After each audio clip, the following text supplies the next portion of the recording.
जय श्री हरि, जय श्री श्याम। वृंदावन वाले प्रेमानंद महाराज जी के पास लोग दूर दूर से भक्त दर्शन के लिए आते हैं। साथ वो जीवन और अध्यात्म से जुड़े कई सवाल भी महाराज जी के सामने रखते हैं। ऐसे ही एक भक्त ने महाराज जी से पूछा कि अगर हमें भगवान से मिलने की इच्छा ना हो, बस धन प्राप्ति के लिए उनके मंत्र का जप करें, तो क्या होगा? महाराज जी ने भक्त के सवाल का जवाब देते हुए कहा कि हाँ, पूर्ण हो जाएंगी, सभी कामनाएं पूर्ण हो जाएंगी। प्रेमानंद महाराज जी ने कहा, आप मुझे देख लीजिए, मैं वो व्यक्ति हूं जिसके पास खाने के लिए एक टुकड़ा रोटी नहीं, जिसके रहने के लिए 1 इंच जमीन नहीं, जिसके पास 1 रुपया नहीं और एक आदमी बात करने वाला नहीं। लेकिन आज आप मुझे देख लीजिए, क्या नहीं है मेरे पास। प्रेमानंद महाराज जी कहते हैं कि अगर हम भगवान से न जुड़े होते तो आज हमसे कोई राधे राधे कहता क्या? ये सब भगवान का ही तो सारा वैभव है। महाराज जी कहते हैं कि अगर आप ईमानदारी से भगवान के मंत्र का जाप करोगे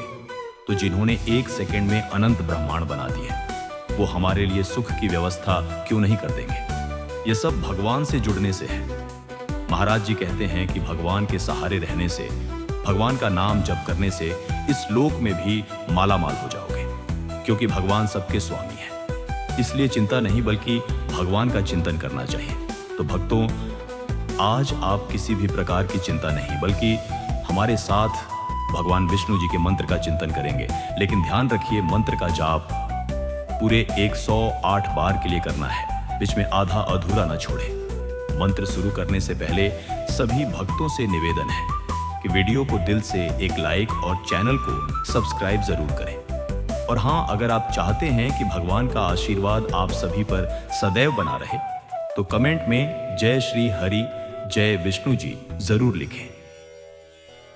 शान्ताकारं भुजगशयनं पद्मनाभं शूरेशं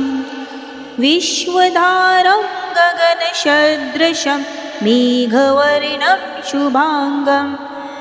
लक्ष्मीकान्तं कमलनयनं योगिविधर्यानग्मयं वन्दे विष्णुं भवभयहरं शरीरलोकैकनाथम्। शान्ताकारं भुजगशयनं पद्मनाभं शूरेशं विश्वधारं गगनसदृशं मेघवर्णं शुभांगं लक्ष्मीकान्तं कमलनयनं योगिविधर्यानग्मयं वन्दे विष्णुं भवभयहरं शरीरलोकैकनाथम्। शान्ताकारं भुजगशयनं पद्मनाभं शूरेशं विश्वधारं गगनसदृशं मेघवर्णं शुभांगं लक्ष्मीकान्तं कमलनयनं योगिविधर्यानग्मयं वन्दे विष्णुं भवभयहरं शरीरलोकैकनाथम्। शान्ताकारं भुजगशयनं पद्मनाभं शूरेशं विश्वधारं गगनसदृशं मेघवर्णं शुभांगं लक्ष्मीकान्तं कमलनयनं योगिविधर्यानग्मयं वन्दे विष्णुं भवभयहरं शरीरलोकैकनाथम्। शान्ताकारं भुजगशयनं पद्मनाभं शूरेशं विश्वधारं गगनसदृशं मेघवर्णं शुभांगं लक्ष्मीकान्तं कमलनयनं योगिविधर्यानग्मयं वन्दे विष्णुं भवभयहरं शरीरलोकैकनाथम्। शान्ताकारं भुजगशयनं पद्मनाभं शूरेशं विश्वधारं गगनसदृशं मेघवर्णं शुभांगं लक्ष्मीकान्तं कमलनयनं योगिविधर्यानग्मयं वन्दे विष्णुं भवभयहरं शरीरे लोकैकनाथम् शान्ताकारं भुजगशयनं पद्मनाभं सुरेशं विश्वधारं गगनसदृशं मेघवर्णं शुभाङ्गं लक्ष्मीकान्तं कमलनयनं योगिविधर्यानग्मयं वन्दे विष्णुं भवभयहरं शरीरे लोकैकनाथम् शान्ताकारं भुजगशयनं पद्मनाभं सुरेशं विश्वधारं गगनसदृशं मेघवर्णं शुभाङ्गं लक्ष्मीकान्तं कमलनयनं योगिविधर्यानग्मयं वन्दे विष्णुं भवभयहरं शरीरे लोकैकनाथम् शान्ताकारं भुजगशयनं पद्मनाभं सुरेशं विश्वधारं गगनसदृशं मेघवर्णं शुभाङ्गं लक्ष्मीकान्तं कमलनयनं योगिविधर्यानग्मयं वन्दे विष्णुं भवभयहरं शरीरे लोकैकनाथम् शान्ताकारं भुजगशयनं पद्मनाभं सुरेशं विश्वधारं गगनसदृशं मेघवर्णं शुभाङ्गं लक्ष्मीकान्तं कमलनयनं योगिविधर्यानग्मयं वन्दे विष्णुं भवभयहरं शरीरे लोकैकनाथम् शान्ताकारं भुजगशयनं पद्मनाभं सुरेशं विश्वधारं गगनसदृशं मेघवर्णं शुभाङ्गं लक्ष्मीकान्तं कमलनयनं योगिविधर्यानग्मयं वन्दे विष्णुं भवभयहरं शरीरे लोकैकनाथम् शान्ताकारं भुजगशयनं पद्मनाभं सुरेशं विश्वधारं गगनसदृशं मेघवर्णं शुभाङ्गं लक्ष्मीकान्तं कमलनयनं योगिविधर्यानग्मयं वन्दे विष्णुं भवभयहरं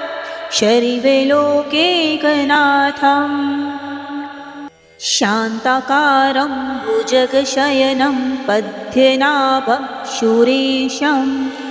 विश्वधारं गगनसदृशं मेघवर्णं शुभाङ्गं लक्ष्मीकान्तं कमलनयनं योगिविधर्यानग्मयं वन्दे विष्णुं भवभयहरं शरीरे लोकैकनाथम् शान्ताकारं भुजगशयनं पद्मनाभं सुरेशं विश्वधारं गगनसदृशं मेघवर्णं शुभाङ्गं लक्ष्मीकान्तं कमलनयनं योगिविधर्यानग्मयं वन्दे विष्णुं भवभयहरं शरीरे लोकैकनाथम् शान्ताकारं भुजगशयनं पद्मनाभं सुरेशं विश्वधारं गगनसदृशं मेघवर्णं शुभाङ्गं लक्ष्मीकान्तं कमलनयनं योगिविधर्यानग्मयं वन्दे विष्णुं भवभयहरं शरीरे लोकैकनाथम्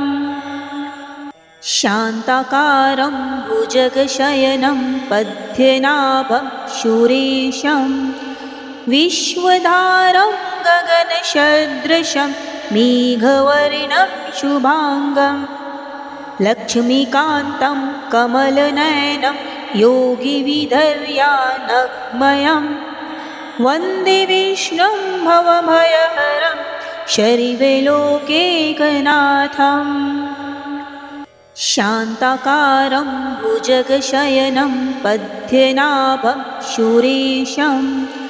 विश्वधारं गगनसदृशं मेघवर्णं शुभाङ्गं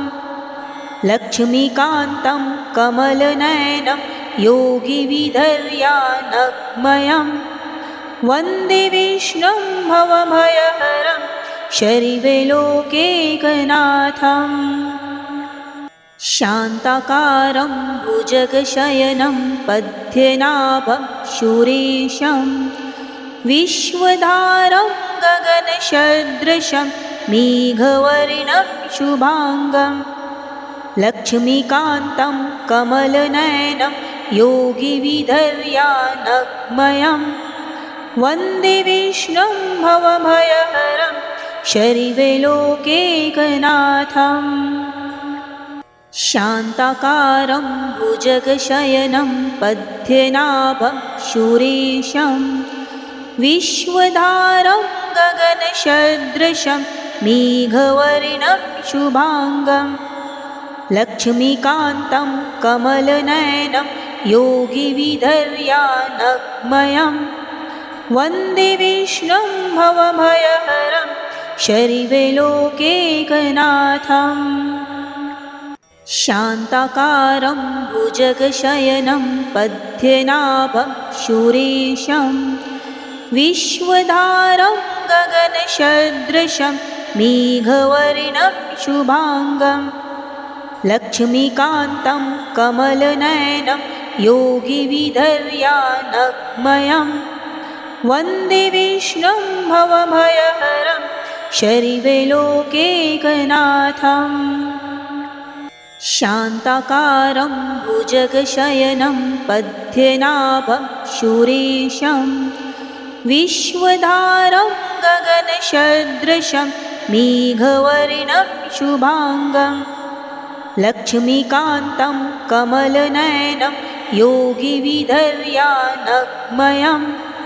वन्दे विष्णुं भवभयहरं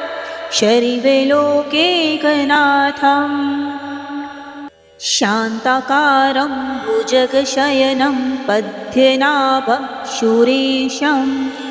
विश्वधारं गगनसदृशं मेघवर्णं शुभाङ्गं लक्ष्मीकान्तं कमलनयनं योगिविधर्यानग्मयं वन्दे विष्णुं भवभयहरं शरीरे लोकैकनाथम् शान्ताकारं भुजगशयनं पद्मनाभं शूरेशं विश्वधारं गगनसदृशं मेघवर्णं शुभाङ्गं लक्ष्मीकान्तं कमलनयनं योगिविधर्यानग्मयं वन्दे विष्णुं भवभयहरं शरीरे लोकैकनाथम् शान्ताकारं भुजगशयनं पद्मनाभं शूरेशं विश्वधारं गगनसदृशं मेघवर्णं शुभाङ्गं लक्ष्मीकान्तं कमलनयनं योगिविधर्यानग्मयं वन्दे विष्णुं भवभयहरं शरीरे लोकैकनाथम् शान्ताकारं भुजगशयनं पद्मनाभं शूरेशं विश्वधारं गगनसदृशं मेघवर्णं शुभाङ्गं लक्ष्मीकान्तं कमलनयनं योगिविधर्यानग्मयं वन्दे विष्णुं भवभयहरं शरीरे लोकैकनाथम् शान्ताकारं भुजगशयनं पद्मनाभं शूरेशं विश्वधारं गगनसदृशं मेघवर्णं शुभाङ्गं लक्ष्मीकान्तं कमलनयनं योगिविधर्यानग्मयं वन्दे विष्णुं भवभयहरं शरीरे लोकैकनाथम् शान्ताकारं भुजगशयनं पद्मनाभं सुरेशं विश्वधारं गगनसदृशं मेघवर्णं शुभाङ्गं लक्ष्मीकान्तं कमलनयनं योगिविधर्यानग्मयं वन्दे विष्णुं भवभयहरं शरीरे लोकैकनाथम् शान्ताकारं भुजगशयनं पद्मनाभं सुरेशं विश्वधारं गगनसदृशं मेघवर्णं शुभाङ्गं लक्ष्मीकान्तं कमलनयनं योगिविधर्यानग्मयं वन्दे विष्णुं भवभयहरं शरीरे लोकैकनाथम् शान्ताकारं भुजगशयनं पद्मनाभं सुरेशं विश्वधारं गगनसदृशं मेघवर्णं शुभाङ्गं लक्ष्मीकान्तं कमलनयनं योगिविधर्यानग्मयं वन्दे विष्णुं भवभयहरं शरीरे लोकैकनाथम् शान्ताकारं भुजगशयनं पद्मनाभं सुरेशं विश्वधारं गगनसदृशं मेघवर्णं शुभाङ्गं लक्ष्मीकान्तं कमलनयनं योगिविधर्यानग्मयं वन्दे विष्णुं भवभयहरं शरीरे लोकैकनाथम् शान्ताकारं भुजगशयनं पद्मनाभं सुरेशं विश्वधारं गगनसदृशं मेघवर्णं शुभाङ्गं लक्ष्मीकान्तं कमलनयनं योगिविधर्यानग्मयं वन्दे विष्णुं भवभयहरं शरीरे लोकैकनाथम् शान्ताकारं भुजगशयनं पद्मनाभं सुरेशं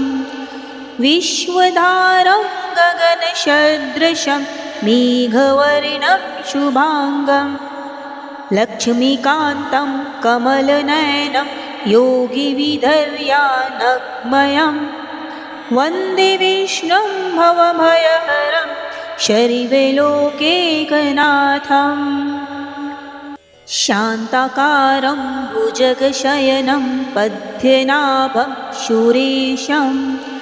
विश्वधारं गगनसदृशं मेघवर्णं शुभाङ्गं लक्ष्मीकान्तं कमलनयनं योगिविधर्यानग्मयं वन्दे विष्णुं भवभयहरं शरीरे लोकैकनाथम् शान्ताकारं भुजगशयनं पद्मनाभं सुरेशं विश्वधारं गगनसदृशं मेघवर्णं शुभाङ्गं लक्ष्मीकान्तं कमलनयनं योगिविधर्यानग्मयं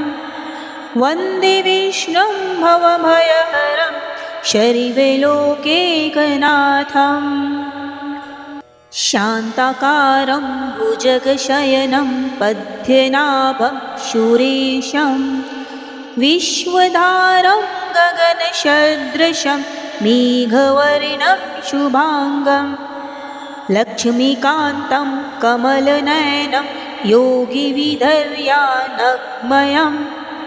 वन्दे विष्णुं भवभयहरं शरीरे लोकैकनाथम् शान्ताकारं भुजगशयनं पद्मनाभं सुरेशं विश्वधारं गगनसदृशं मेघवर्णं शुभाङ्गं लक्ष्मीकान्तं कमलनयनं योगिविधर्यानग्मयं वन्दे विष्णुं भवभयहरं शरीरे लोकैकनाथम् शान्ताकारं भुजगशयनं पद्मनाभं सुरेशं विश्वधारं गगनसदृशं मेघवर्णं शुभाङ्गं लक्ष्मीकान्तं कमलनयनं योगिविधर्यानग्मयं वन्दे विष्णुं भवभयहरं शरीरे लोकैकनाथम् शान्ताकारं भुजगशयनं पद्मनाभं सुरेशं विश्वधारं गगनसदृशं मेघवर्णं शुभाङ्गं लक्ष्मीकान्तं कमलनयनं योगिविधर्यानग्मयं वन्दे विष्णुं भवभयहरं शरीरे लोकैकनाथम्